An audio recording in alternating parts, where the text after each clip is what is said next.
Saludos. Un café con Max le da la cordial bienvenida a usted que cada noche nos sintoniza. Deseamos que su tiempo con nosotros sea agradable y de bendición para sus vidas. Que sea el tiempo de refrigerio espiritual donde el poder sobrenatural de Dios obre en usted y los propósitos maravillosos que Dios tiene se cumplan, donde la palabra sea la fortaleza del guerrero Hijo de Dios.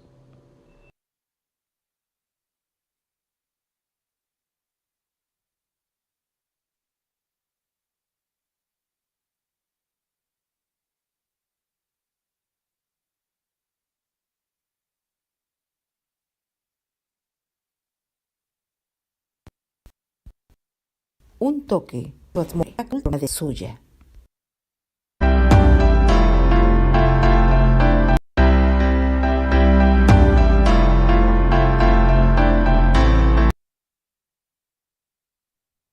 Hola familia, muy buenas noches.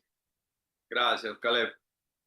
Muy buenas noches, querida Jaycee. Buenas noches, Chio, querida. Un abrazo grande. Débora Ramírez en Guayaquil, un abrazo enorme para ustedes, hermanos ecuatorianos. Zenón Silvestre, hermano ecuatoriano, un abrazote enorme, grande. Ahí está mi princesa preciosa. Dios te bendiga, princesa hermosa. Que el Señor haga resplandecer su gloriosa presencia en ti y te llene de su dulce paz. Que Dios te lleve en victoria cada día. Un abrazo grande, princesa. Buenas noches, Juan Bustíos también, hermano amado. Buenas noches, Caleb. Vamos a comenzar orando como siempre lo hacemos, entregando este tiempo al Señor, considerando en esta noche que la oración de fe sanará al enfermo, que la oración del justo puede mucho, es lo que dice la palabra de Dios. Resulta que en Nigeria, este país africano, han matado a 55.000 cristianos en estos últimos tiempos. ¿Se imaginan 55.000 creyentes? ¿Por qué? Por creer en Jesucristo. Lo mismo está pasando en Sudán, lo mismo está pasando en el Congo, lo mismo está pasando en esos países árabes donde hay una persecución de cristianos. Están matando a nuestros hermanos cristianos. Pero la ONU, las organizaciones, no dicen nada. Miran para otro lado. ¿Me entiendes? No, con ellos no es. Pero de que sí hay matanzas, hay matanzas. De que hay persecución por la fe, hay persecución. Así que nosotros tenemos que orar por ellos. Entonces, vamos a hacerlo con todo nuestro corazón, orar por nuestros hermanos que están padeciendo de enfermedades y de males, orar por liberaciones, orar por sanidad total, orar por bendiciones, por prosperidad, por un fin de año bendecido, orar por nuestra nación, por nuestro país, que tanto necesita de justicia social en estos últimos tiempos. Amén. Padre nuestro que estás en los cielos, Señor Dios Todopoderoso, a ti sea honor y gloria. Elevamos nuestra oración en esta noche. Nuestras plegarias son elevadas a ti, el único Dios verdadero. Aleluya. Confiamos en ti. Esperamos en ti, Señor. Nuestra esperanza viva eres tú, Señor. En esta noche, papá, nos arrepentimos de todos nuestros pecados. Reconocemos nuestras faltas delante de ti y te pedimos perdón. Señor, renovamos nuestro compromiso de seguirte y de servirte todos los días de nuestra vida hasta cuando tú nos recojas de esta tierra, Señor. Reconociendo, papá, que el último suspiro en esta tierra será el primero en tu presencia, Señor. Tu palabra dice, separados del cuerpo, presentes ante el Señor. Dios amado, ayúdanos a cumplir tu propósito, tu voluntad en esta tierra. Si hoy estamos vivos es porque tú lo quieres, porque aún tenemos asuntos pendientes dentro de tu plan divino, dentro de tu plan original. Amoroso Dios, en esta noche, desde esta humilde tribuna, oramos por nuestros hermanos en Nigeria, donde más de 55.000 cristianos, creyentes, familias enteras, iglesias enteras, congregaciones enteras han sido fusilados, han sido masacrados, han sido quemados vivos, han sido enterrados vivos. Las iglesias han sido quemadas, destruidas, están siendo hasta hoy. Padre, oramos por ese pueblo. Son tus hijos, son tu rebaño. Padre, que han creído, que han confiado en ti. Amoroso Dios, es nuestro deber orar por nuestros hermanos en esos lugares donde están padeciendo persecución y están siendo masacrados.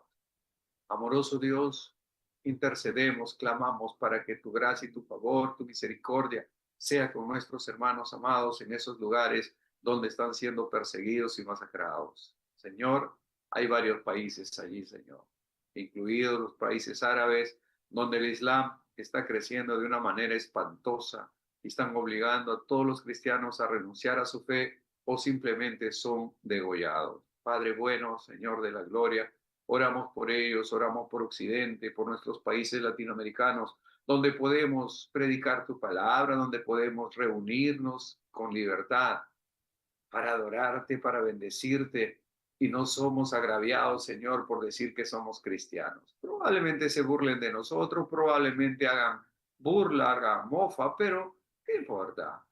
No interesa. Sabemos en quién hemos confiado y nuestra confianza, nuestra fe está en tus manos, nuestra vida entera está en tus manos, Señor. Padre, oramos por la paz de Israel en el nombre de Jesús.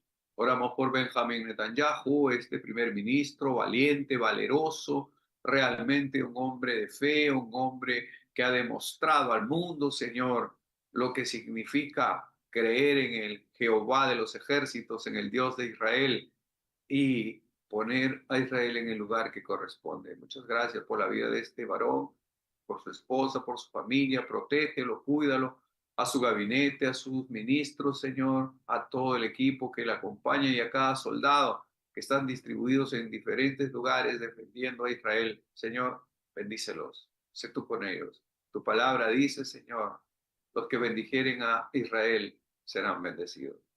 Y nosotros queremos bendecir desde aquí. Todos los días de nuestra vida queremos levantarnos para bendecir a Israel, porque queremos ser bendecidos, queremos recibir la bendición de Abraham a través de ese pacto incondicional que tú hiciste, Señor, con Abraham. Amoroso Dios, gracias por Israel, lo bendecimos en el nombre de Jesús. Oramos por nuestro querido y amado hermano Juan Monet, que está internado en un hospital, Señor, allá en Texas. Bendícelo, papá. Él tiene un diagnóstico muy complejo, pero para ti no hay nada difícil, no hay nada imposible, Señor. Para ti no hay nada que tú no puedas hacer.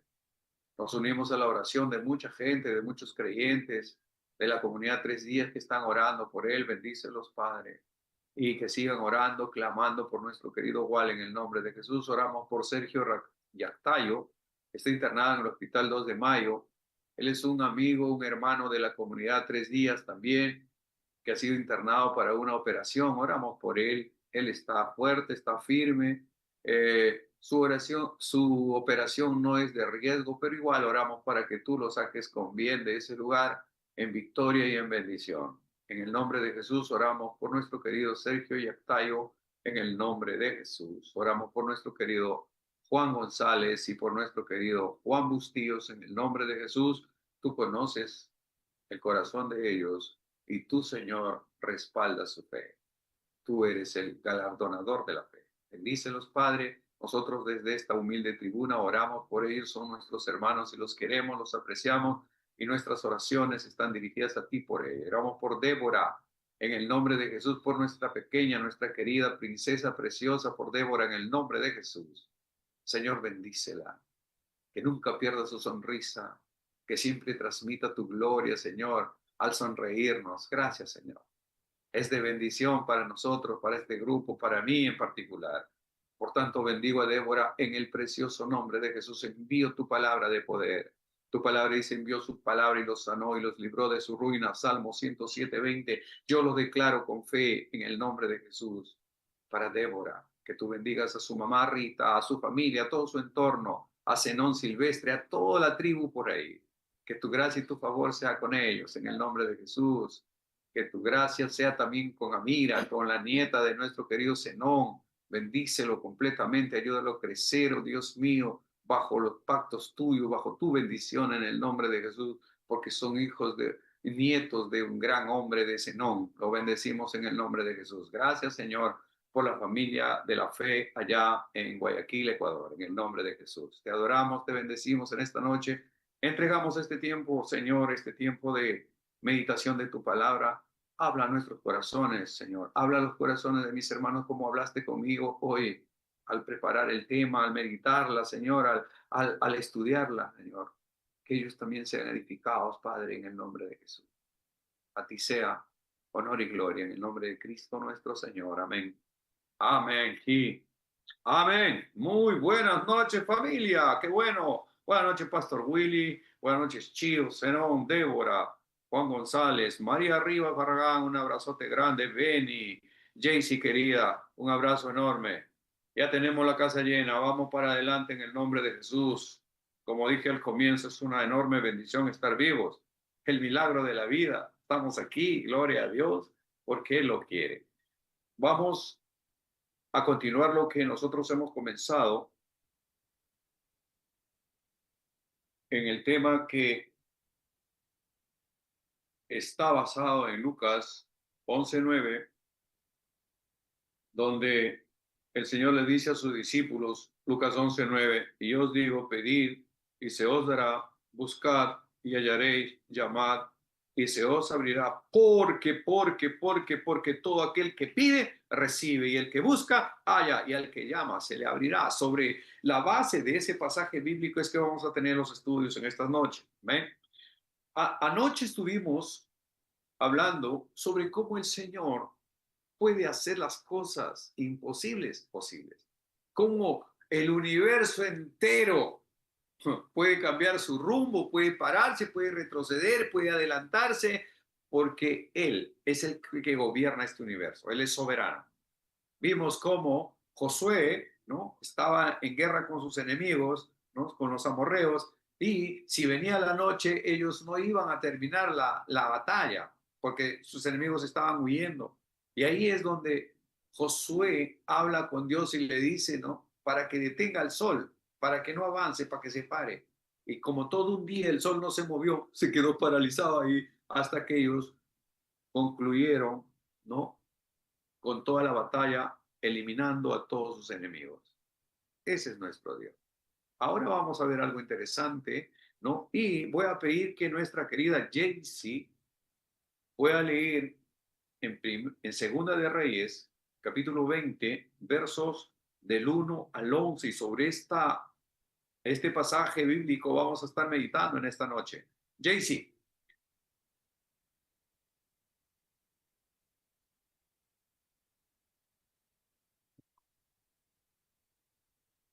Caleb, dale señal a Jaycee.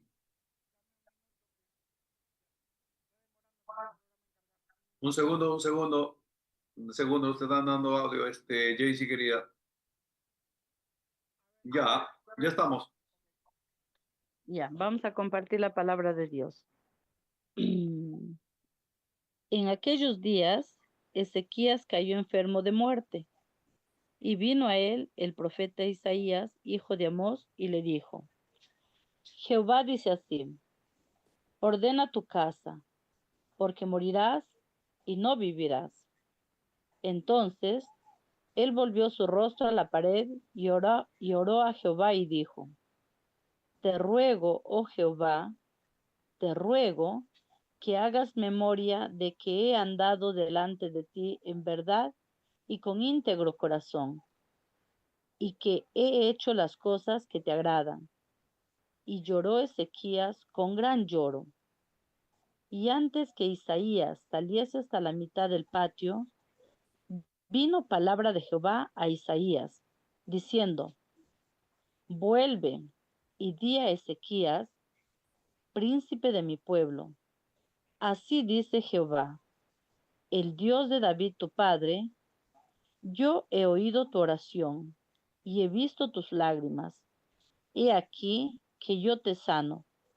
Al tercer día subirás a la casa de Jehová, y añadiré a tus días 15 años, y te libraré a ti y a esta ciudad de mano del rey de Asiria, y ampararé esta ciudad por amor a mí mismo y por amor a David mi siervo. Y dijo Isaías: tomad masa de higos, y tomándola, la pusieron sobre la llaga y sanó. Y Ezequías había dicho a Isaías: ¿qué señal tendré de que Jehová me sanará y que subiré a la casa de Jehová al tercer día? Respondió Isaías, esta señal tendrás de Jehová, de que hará Jehová esto que ha dicho. ¿Avanzará la sombra 10 grados o retrocederá 10 grados?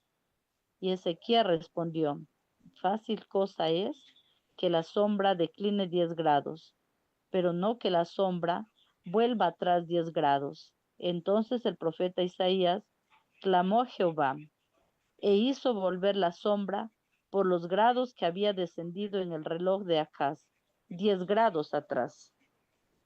Amén. Amén. Gracias, Jaycee. Gracias.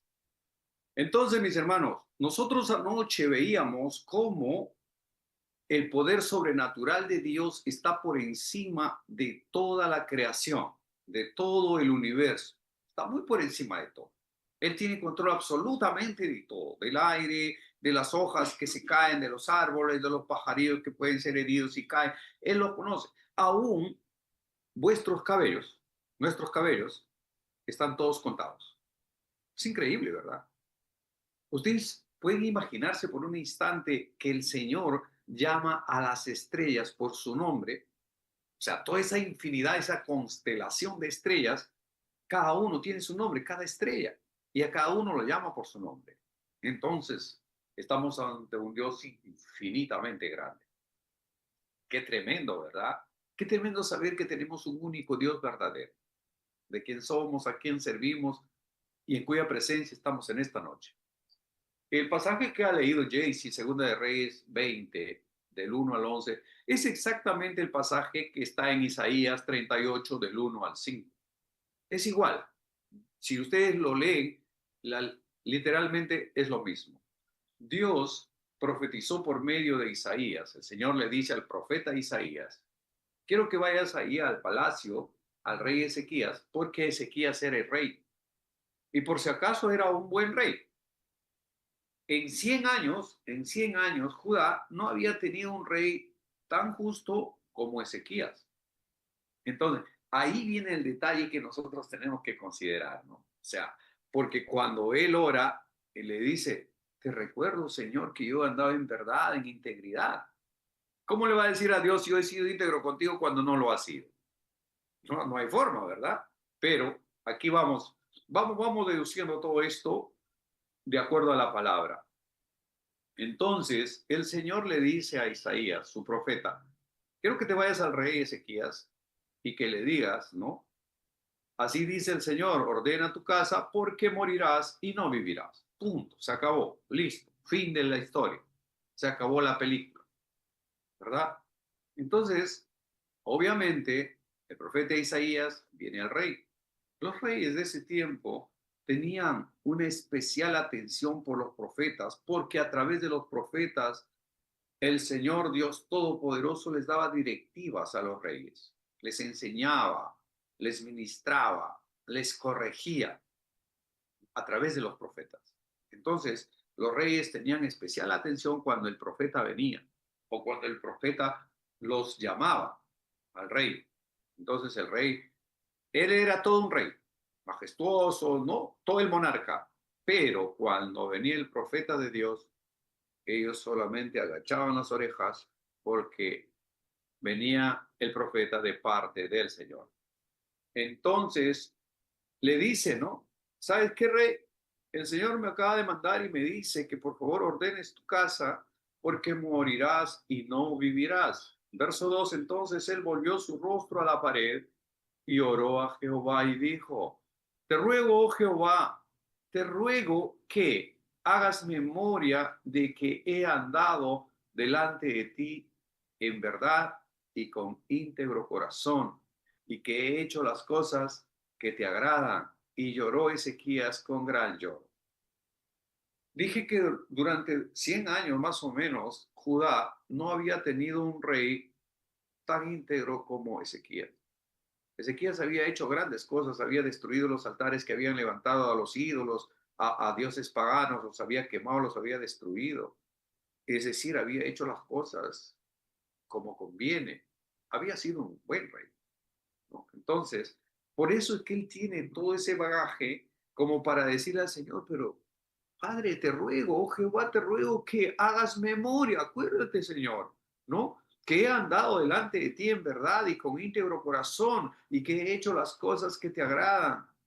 Ezequías lloró, dice aquí, con gran lloro. Se volteó a la pared, se puso contra la pared y lloró ahí y clamó a Dios. El verso 4 dice, y antes que Isaías saliese hasta la mitad del patio, vino palabra de Jehová a Isaías diciendo, vuelve y di a Ezequías, príncipe de mi pueblo, así dice Jehová, el Dios de David, tu padre, yo he oído tu oración y he visto tus lágrimas, he aquí que yo te sano. Al tercer día subirás a la casa de Jehová, es decir, al templo, ¿no? A dar gracias a Dios y añadiré a tus días 15 años y te libraré a ti y a esta ciudad de la mano del rey de Asiria. En ese tiempo había un rey de Asiria, o sea, los asirios eran una gente perversa, gente mala, ¿no? Que venían y subyugaban al pueblo de Israel, ¿no? Israel se apartaba de Dios, entonces eran expuestos ante la maldad de sus enemigos y sus enemigos los agredían, los esclavizaban, les robaban su oro, su plata, sus cosas, sus cosechas, en fin, destruían todo. Entonces aquí es donde Ezequías había sido un buen rey, ha sido un hombre de fe, un hombre que hizo las cosas que agradan ante Dios. Por eso es que con esa autoridad él se vuelve a la pared y dice, Señor, yo he caminado en verdad, con íntegro corazón, he hecho las cosas que a ti te agradan. Entonces ahí es donde el Señor le dice, te sanaré y añadiré a tu vida, a tu existencia, 15 años más. Es interesante, ¿no? La palabra de Dios se va a cumplir, pero aquí viene, digamos que un poquito el dilema, pero si Dios ya dijo, morirás y no vivirás, y ahora cómo es que dice, hay mentira, hay engaño, ¿cuál es el tema? Nosotros vamos a verlo en esta noche, ¿no? Entonces, ¿qué pasa? ¿No?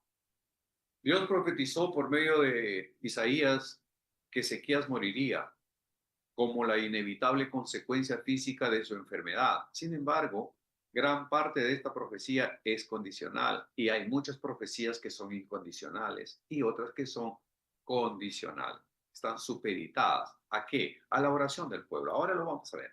A ver, entonces, Dios no actúa con engaños, pero puede cambiar sus planes. ¿Eh? Dios tiene, digamos, una pareja para ti. O sea, para una dama tienes un caballero, una pareja, a menos que pues tenga el don de abstinencia, que nunca quiera casarse y ya no. Pero el problema es que tienes todas las posibilidades ahí, hay varios caballeros que están ahí, ¿no? Expectantes, pero a la hora de escoger, escoges mal.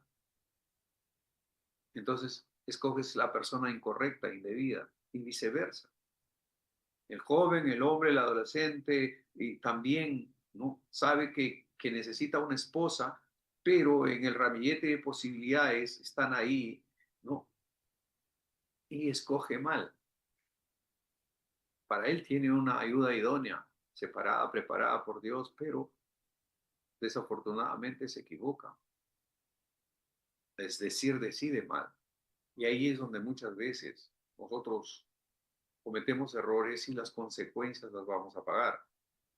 Entonces, La palabra, la palabra de Dios para Ezequías fue una declaración directa e indudable que expresaba una genuina posibilidad. Cuando le manda al profeta Isaías, ¿no? Dice, dile a Ezequías que arregle y ordene su casa, ¿no? Porque va a morir y no vivirá. Sin embargo, por cuanto Ezequías respondió en una oración ferviente y con confianza en el poder de Dios para sanar su dolencia física, Dios en su misericordia respondió a su oración y le añadió 15 años más de vida y los libró de los asirios, esos enemigos perversos y malos que los paraban asediando. Acá en el 38:5 he oído tu oración. La declaración de Dios. Les dije al comienzo que tanto el capítulo 20, del 1 al 11 de Segunda de Reyes, como el capítulo 38 de Isaías dicen exactamente lo mismo. Si ustedes comparan las dos escrituras, es exactamente lo mismo, ¿no? Una es contada acá por el escritor de Reyes y la otra es contada por Isaías mismo. Entonces, dice, he oído tu oración. La declaración de Dios de que Ezequías debe prepararse para la muerte y la oración de Ezequías a Dios son dos cosas diametralmente opuestas. Mientras que Dios había dicho, arregla, ordena tus cosas, ordena tu casa porque vas a morir, la oración de Ezequías a Dios le dice, Señor, haz memoria. Yo andaba en verdad, con íntegro corazón delante de ti, y he hecho las cosas que te agradan. Ten misericordia de mí. Y entonces, la consecuencia de esto, de esa relación personal que había tenido el rey Ezequías con Dios, surte efecto. Ahora, si por ejemplo ese como Acab, que se casó con Jezabela, con esa bruja hechicera, ¿verdad?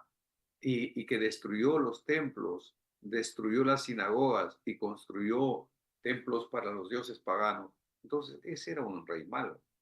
Entonces, no le iba a conceder Dios más vida para que siga haciendo más maldades. Pero en el caso de Ezequías, él reconocía, Dios sabía que había andado con íntegro corazón delante de él. Entonces, ¿qué hace Dios? Dios cambia sus planes.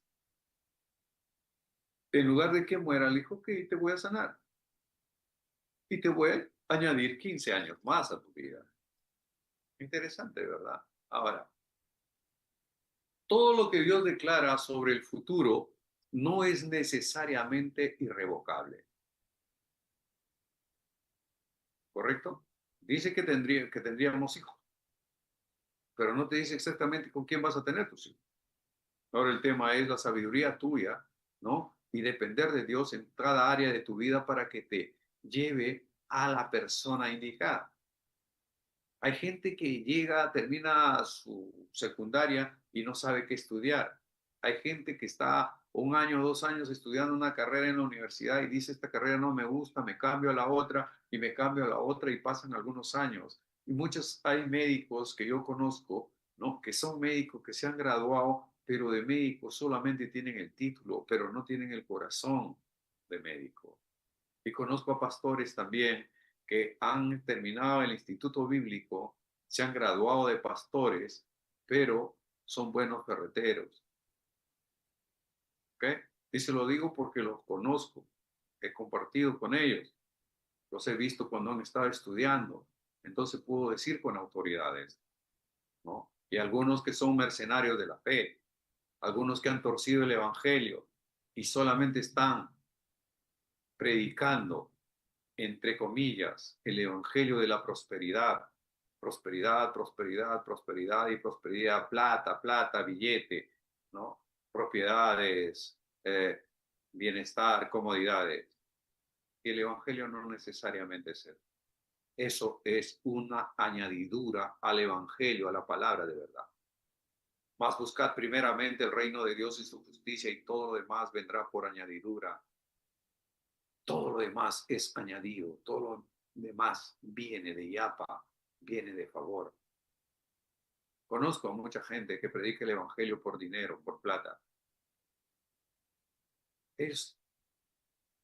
Llegará el momento en que tendrán que rendir su cuenta. Yo no estoy aquí para juzgar a nadie ni para poner nombres ni nada, solamente decirles que tanto en la historia bíblica podemos encontrar a gente de fe que ha fallado, y gente de fe que se ha arrepentido, y gente de fe que ha alcanzado la misericordia de Dios por un arrepentimiento, por reconocer. Fíjese, encontramos una historia interesante que va a reforzar lo que nosotros estamos compartiendo en esta noche. Jonás, en el libro de Jonás capítulo 3, versos del 1 al 10, aquí cuenta una historia real, ¿no? ¿Qué pasa? Había una gran ciudad, Nínive, y era una ciudad pagana, perversa, que perseguía a los creyentes, que perseguía a los cristianos. Era una gran ciudad de unos 300,000 habitantes, era enorme para su tiempo, era una metrópoli. Entonces, Dios le dice a Jonás, quiero que vayas y que prediques, que proclames en Nínive que en 40 días, a partir de la fecha, voy a destruir Nínive, si no se arrepienten. Entonces Jonás, ustedes conocen la historia de Jonás. Jonás dijo, no, que se mueran esos ninivitas, que se pudran. Yo, no. Él tomó un barco, en lugar de ir a Nínive, se fue a Tarsis, al sur de España, ¿no? ¿Y qué pasó en el camino? En la ruta, mejor dicho, ¿no? Se levantó una gran tormenta, tuvieron que botar las cosas del barco, finalmente él reconoce que él estaba yendo en contra del mandato de Dios, finalmente lo echan al mar, un gran pez lo devora y va y lo vomita cerca a Nínive. Ustedes conocen esa parte de la historia, ¿no? Entonces Jonás se molesta, dice, Señor, pero esos son malos, destruirlos, papá. Le dice a Dios, yo sé que tienes buen corazón, Dios, y que esos se pueden arrepentir y se pueden salvar. Mira, Jonás estaba haciendo de juez y parte. Quería que lo destruyeran a los ninivitas, pero el Señor quería salvar a los niños. Ya estaba la sentencia. En 40 días, Nínive desaparece. Entonces, después de la vomitada del gran pez, a Jonás, él viene todo blanco, con los jugos gástricos, lleno de algas, se baña por ahí y viene y comienza a proclamar. ¿Y qué sucede? Aquí, en el libro de Jonás 3, del 1 al 10, ustedes pueden leerlo, ¿no? Entonces, aquí le dice, levántate y ve a Nínive y proclama que de aquí a 40 días será destruida. En el verso 10 dice, y vio Dios lo que hicieron. ¿Qué vio? Que cuando escucharon a Jonás pregonar, proclamar que Nínive iba a ser destruida en 40 días, entonces la gente comenzó a asustarse. Dijo, puede ser verdad, ¿no? Y esta noticia llegó al rey de Nínive. Y el rey de Nínive saltó de su asiento, dijo, ¿qué? Sí, Nínive va a ser destruida. Lo ha dicho el profeta Jonás. Y él está proclamando por las calles y parques que Nínive será destruida en 40 días si no se arrepiente, si no cambia de actitud. Entonces el rey se sacó su vestidura de rey. Está escrito, por si acaso, yo estoy abreviando por razones de tiempo, nada más. Se desvistió de su realeza, ¿no? Se puso una manta nueva encima, se puso cilicio y se arrodilló en ceniza. Y mandó a proclamar un edicto, un mandato del rey, y diciendo que todo ser humano en Nínive, toda persona, todo buey, toda oveja, perro, gato, mascota, todo, absolutamente todo ser vivo tenía que ayunar y clamar al Dios vivo, al Dios de Abraham, al Dios de Isaac, al Dios de Jacob. ¿Qué? Entonces era una orden del rey. El rey mismo se arrepintió. ¿Y saben qué pasó? Que Dios perdonó a Nínive. Entonces, acá en el verso 10 dice, y vio Dios lo que hicieron, que se convirtieron de su mal camino y se arrepintió Dios del mal que había dicho que les haría y no lo es. Es decir, como que Dios se arrepintió, ya no los voy a destruir. ¿Por qué? Porque la gente entró en ayuno y oración. Todo ser vivo en ayuno. Nadie coma bocado. Ni buey, ni asno, ni vacas, ni ovejas, nada. Qué interesante, ¿verdad? Esto sin duda nos da una enseñanza, que muchas de las profecías están condicionadas a que tú puedas orar, a que tú puedas clamar, a que tú puedas decidir correctamente. Ahora, si nos vamos a segunda de Crónicas 7:14, el Señor dice, si se humillare mi pueblo, mire lo que dice el Señor, si se humillare mi pueblo sobre el cual mi nombre es invocado y se arrepintieren de sus malos caminos y buscaren mi rostro, dice él, yo perdonaré sus pecados y sanaré su tierra. Está condicionado, ¿verdad? Hay una condición ahí. Hasta mientras estaba la tierra enferma, hasta mientras todos estaban condenados. Pero ¿qué dice? si se humillare mi pueblo, sobre el cual mi nombre es invocado, y se arrepintieren de sus malos caminos, y buscaren mi rostro, yo perdonaré sus pecados y sanaré su tierra. Segunda de Crónicas 7:14. Entonces es condicional, ¿verdad? Entonces cuando nos arrepentimos, muchas veces la mancha de nuestro pecado nos ha generado condenación ya, pero cuando nos arrepentimos, ¿qué pasa? Esa mancha es quitada. Somos lavados por la sangre del Cordero. Somos limpiados, somos purificados, somos santificados. Entonces, la agresión, la maldad del pecado no va a florecer en nosotros, sino la misericordia y el favor de Dios. Las oraciones sí hacen efectos en Dios, en su propósito y en su plan soberano. De modo que lo que ocurre en la vida de los creyentes o de la iglesia está determinado tanto por el plan de Dios, por el plan original de Dios, por el plan divino, como por las oraciones de ellos. Por eso siempre debe mantener la convicción bíblica de que la oración efectiva transforma las cosas. Por ejemplo, un padre, una madre, tiene su familia, sus hijitos. ¿Qué dice la Biblia? La Biblia dice, instruye al niño en su camino y aun cuando fuere viejo no se apartará de ello. Dice, enséñale la palabra cuando están en tu casa, cuando vas por el camino, cuando vuelves, dale la palabra, átalos en su frente, dice acá en su muñeca, ahí pon el pasaje bíblico para que lo vaya leyendo, para que lo vaya viendo. Y aun cuando fuere viejo no se apartará de ello. Es interesante, es tremendo. Entonces, si todo ya estaría condicionado, entonces ya ¿para qué vamos a orar? Y el Señor no diría, oren. ¿Para qué? Ya no le diría a los padres, enséñales a tus hijos la palabra.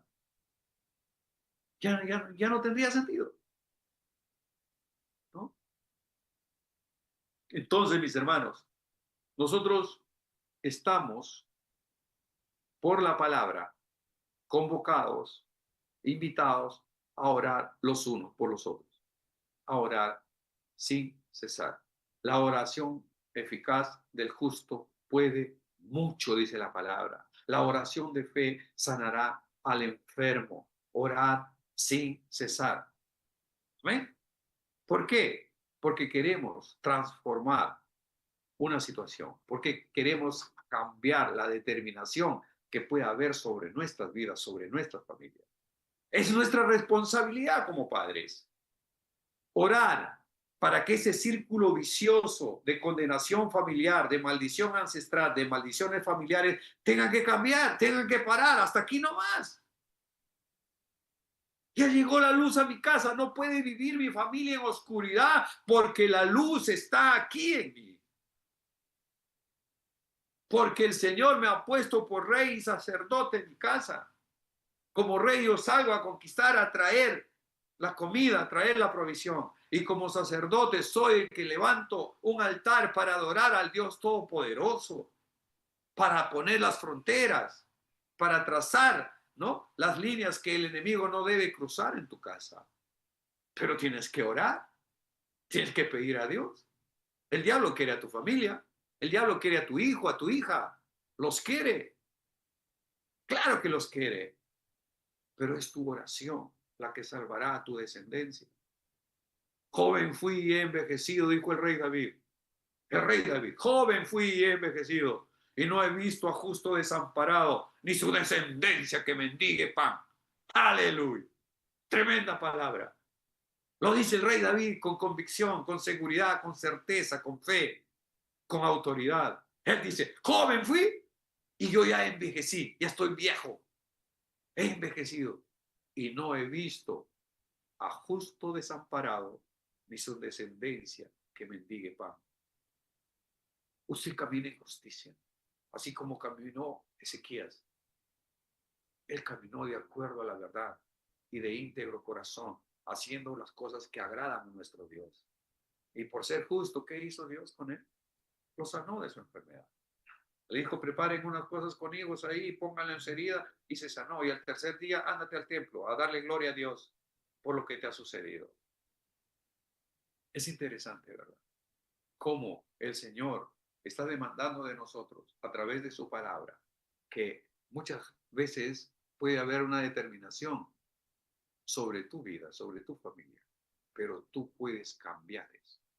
Tú no sabes que tu abuelo, tu abuela, ¿no? Por ejemplo, el caso mío, mi abuelo, Germán Pérez Díaz, este viejo era un viejo que tenía brujos por todo lado, ¿no? Iba de brujo en brujo, tenía sus compadres ahí, ¿no? Y andaba guiado por ese tipo de, de espíritus inmundos. Ese era mi abuelo, ¿no? Ese era mi abuelo. Tengo entendido que al final se arrepintió cuando ya estaba enfermo, grave, ya viejo y tal.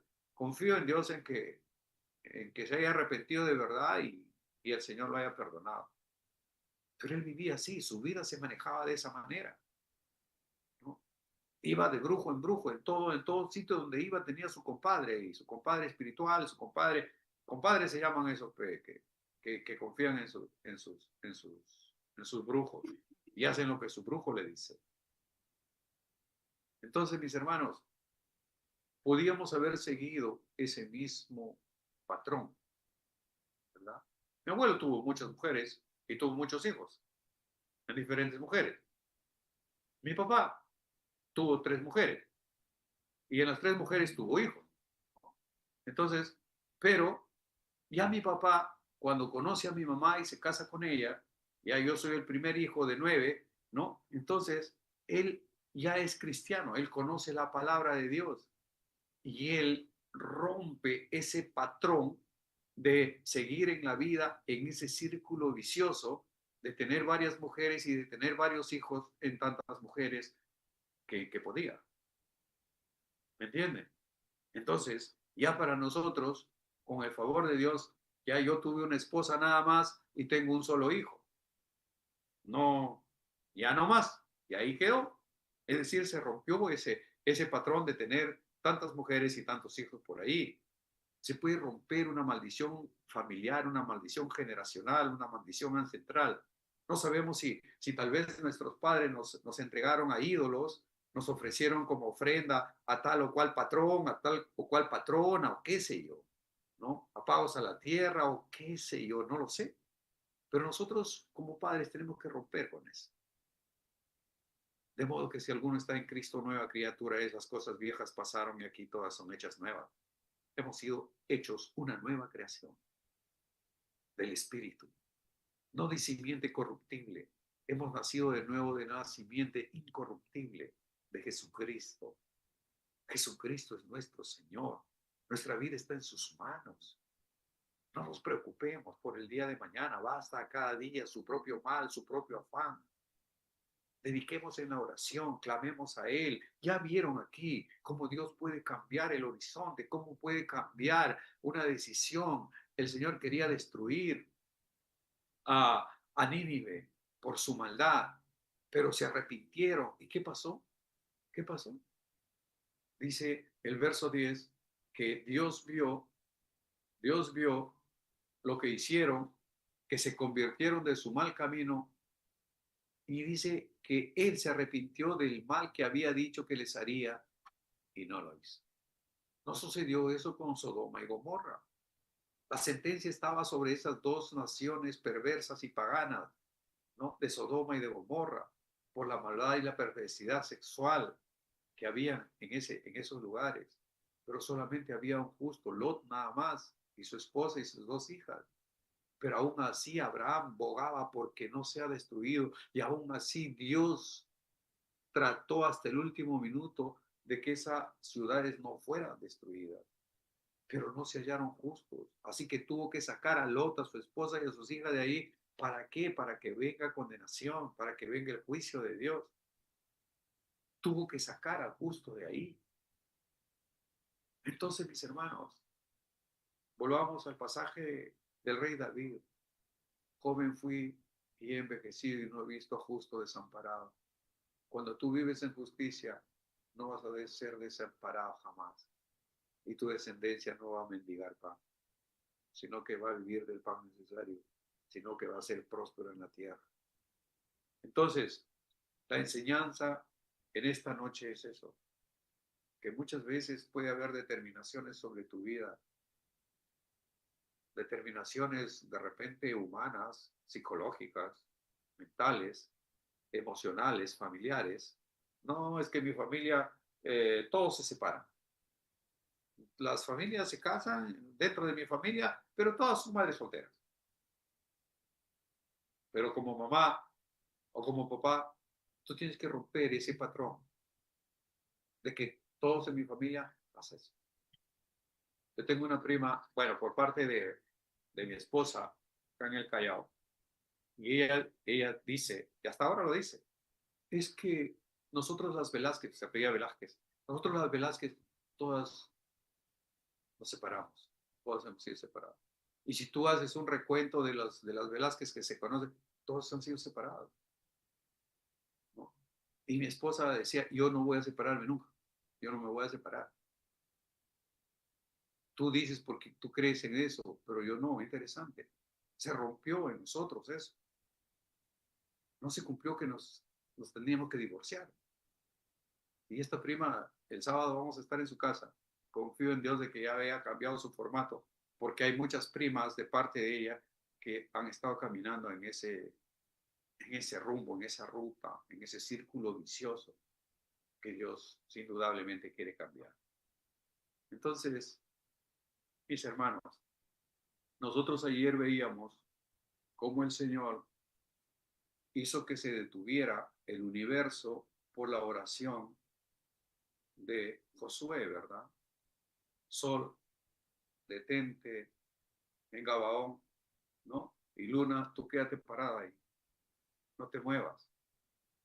Y todo un día, o sea, como que 24 horas estuvo parado ahí el sol y no se movió, no avanzó. Y aquí hay algo interesante que quiero que ustedes lo vean, ¿no? Entonces aquí le dice, y aquí en el verso, y Ezequías había dicho a Isaías, ¿qué señal tendré de que Jehová me sanará? Vemos constantemente en la palabra de Dios muchos personajes bíblicos que le piden una señal a Dios.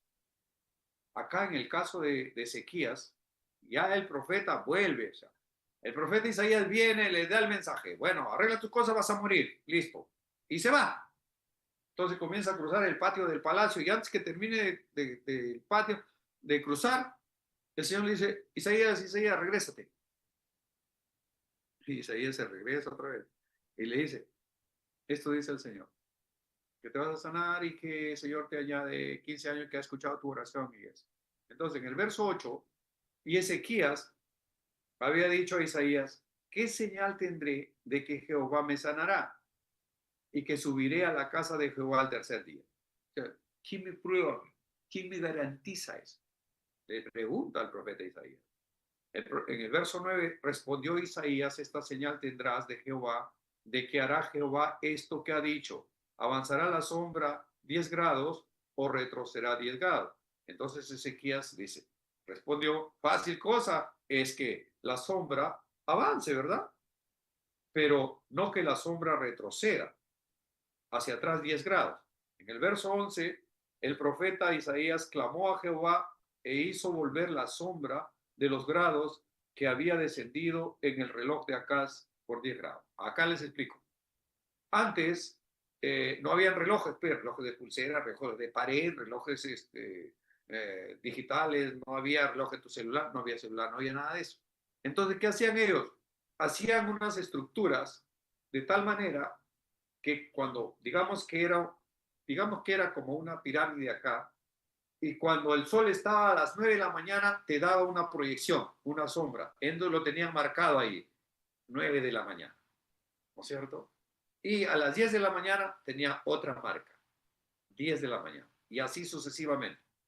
Entonces, y cuando caía la tarde, igualito, la sombra ya se proyectaba para el otro lado, ¿verdad?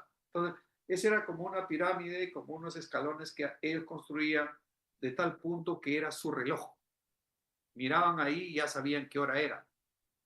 ¿Correcto? Lo mismo que acá en Machu Picchu, en las ruinas incas, ahí está el Intihuatana, que es el reloj que había construido el Inca, ¿no? A través del cual ellos tenían. Entonces, obviamente todo eso tiene un circuito. En la mañana sale el sol, ¿no es cierto? Por el este y se oculta por el oeste. Siempre es así. Así que, ¿no? Y proyecta una sombra. Entonces, Ezequiel le dice, ¿pero qué señal tengo yo de que el Señor me sana? De que en el tercer día voy a estar adorando en el templo. Entonces Isaías le dice, ¿no? Que mirara en el reloj ese, el reloj de piedra, en ese reloj ahí, y digamos que eran las 10 de la mañana en ese momento. Entonces iba a volver 10 grados, es decir, 9:50. Es como que usted está con su reloj ahorita, ¿cierto? Y ve la hora, 9:55. Entonces el Señor dice, bueno, te voy a probar algo y voy a hacer retroceder en los relojes del mundo. Ya no va a ser 9:55, sino va a ser 9:45. Entonces, wow, qué tremendo. Y eso es lo que hizo el Señor. Y aquí está en la Biblia, yo lo estoy leyendo aquí tal cual, ustedes pueden leerlo en casa también, ¿no? Entonces dice, entonces el profeta Isaías clamó a Jehová e hizo volver la sombra de los grados que había descendido el reloj de Acaz, 10 grados. ¿Verdad?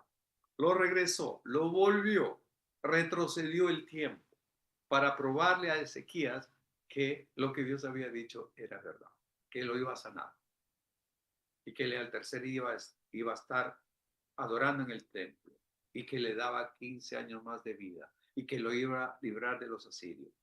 Es que nuestro Dios es maravilloso, ¿verdad? Si nuestro Dios a quien servimos puede detener al sol porque lo pidió Josué, si Dios puede hacer retroceder el tiempo para probarle a Ezequías que lo que Dios decía era verdad, entonces, ¿qué puede haber cosa difícil para nuestro Señor? Una enfermedad, un malestar, un síntoma, un diagnóstico, un juicio, una relación dañada, una amargura, un resentimiento, un odio, una venganza, que el Señor no lo pueda curar, no lo pueda restaurar, no lo pueda sanar. Usted tal vez está de luto, está de duelo, su corazón ha sido hecho pedacitos por un fracaso económico, financiero, emocional, familiar, matrimonial, no sé. Tal vez está decepcionado, su corazón está lleno de aflicción, pero todo aquello, ¿usted cree que será difícil para aquel que puede detener al sol, para aquel que puede hacer retroceder el tiempo? ¿Habrá algo difícil para Dios? ¿Habrá algo que al Señor lo tome por sorpresa y diga, uy, ahora sí que no puedo, ahora sí que qué voy a hacer? Entonces, la oración de Ezequías, esa oración con gran lloro que dice el pasaje, hizo que el Señor lo sanara, que lo añadiera 15 años más de vida y que librara de sus enemigos asirios. Usted también puede hacer una gran diferencia, incluso si su fe lo coloca dentro de la minoría, porque a veces estamos contados dentro de la minoría, ¿verdad? Sí, es la verdad hasta el día de hoy. Entonces, la fe y la oración, si son sinceras y dirigidas hacia el único Dios verdadero, pueden hacer de una determinada situación cambie. Tal vez todo indica ya que tu divorcio va. Tal vez todo indica que tu enfermedad ya es incurable. Tal vez todo indica en que tú ya no te vas a recuperar. Pero una fe sincera, una fe genuina, dirigida al único Dios verdadero, pueden hacer que esa situación cambie. La oración de fe sanará al enfermo. La oración ferviente puede salvar a toda una nación, como vieron en Nínive, como el Señor salvó, no destruyó esa ciudad, porque toda la nación, todo el pueblo, todos ser ciudadanos de esa ciudad se volvieron y clamaron a Dios y Dios los perdonó. Entonces, Muchas de las cosas que te pueden suceder están supeditados a una oración de fe. Sigue creyendo, sigue confiando. El Dios Todopoderoso puede detener al sol, puede detener la lluvia, puede detener la tormenta. El Señor Jesús detuvo la tormenta, silenció al mar, lo apaciguó, le dijo, cállate, silencio. Y el mar le obedeció. Entonces, mis hermanos, Él es el Señor, el Dios en quien nosotros hemos puesto nuestra fe. Permanezcamos en esa posición como hijos de Dios, declarando la palabra del Señor para ti, para tu familia, por tus hijos, por tus hijas. Declara bendiciones sobreabundantes, por tus nietos, por tus nietas, por toda tu generación que viene de camino. Ora por ellos, para que el Señor siga bendiciendo y cambiando el patrón de conducta que ha venido rigiendo tus familiares anteriores. El Señor tiene buenos planes para ti, pero cuando tú oras, muchas veces se aceleran, muchas veces vives mejor, muchas veces tu espera se hace más llevadera. ¿Amén? Sigamos confiando en nuestro Señor. Ya nosotros no podemos pedirle señales a Dios. Dame una señal, Señor. Gedeón, cuando el Señor vino y él estaba recogiendo esas espigas para esconderlo, ¿no? De sus enemigos, le pidió una señal a Dios. El Señor le dijo, varón, esforzado y valiente, por tu mano yo voy a dar libertad a Israel. Y él dijo, ¿qué? Valiente yo. Si yo soy el más pequeño de la tribu de Manasés, si yo soy el más pobre, ¿cómo que por mi mano? ¿No? Entonces, ahí es donde él le dice, si eres tú, déjame que vaya y prepare una ofrenda. Y él dijo, yo aquí estaré, le dijo el ángel. Y él fue y preparó una ofrenda y lo sirvió y esa ofrenda fue, ¿no?, quemada por el poder de Dios, o sea, aceptada delante de Dios. Y le pidió Gedeón una señal. Le dijo, mira, si es verdad todo lo que me estás diciendo, que por mi mano vas a liberar a Israel de los ismaelitas, de toda esta gente perversa que siempre se come nuestra comida, dame una señal. ¿Y cuál era la señal? Como ellos estaban ahí en la era donde ellos separaban el trigo de la paja, de las ramas, entonces le dijo que mañana voy a poner un vellón acá de lana de oveja. Tú sabes que en la noche hay escarcha, ¿verdad? Entonces todo amanece humedecido. Entonces le pide a Dios una señal. Le dice que mañana todo el vellón esté lleno de agua, lleno de la escarcha, pero toda la era que esté seca. Y es lo que hizo el Señor. Entonces al día siguiente él fue a ver su vellón ¿no?, de lana, y de verdad estaba llena de agua y el resto estaba seco. Y para el siguiente día le dice, perdóname, Señor, pero vamos a hacer la prueba, pero al revés. Ahora quiero que todo alrededor esté mojado, pero el vellón de lana que esté seco. ¿Entiendes? Y el Señor lo hizo. Ahora, pero nosotros no podemos estar pidiéndole señales a Dios. La gran señal ya se cumplió en la cruz del Calvario hace 2000 años. Él ya lo hizo todo por ti. Tú ya no puedes andar pidiéndole señales a Dios. Muéstrame una señal, dame una pruebita, dame una muestra, a ver, un adelantito. Tú pon tus ojos en Él y confía en Él. Puesto los ojos en Jesús, el autor y consumador de la fe. No importa los vientos, el ruido del mar, no importa las circunstancias, tú sigue creyéndole al que vive y reina por los siglos de los siglos. Y tendrás la misericordia, la benevolencia y el favor de Dios de tu lado. Que Dios te bendiga grandemente. Gracias por acompañarnos. Muy buenas noches, familia. Hasta mañana, si el Señor lo permite. Bendiciones.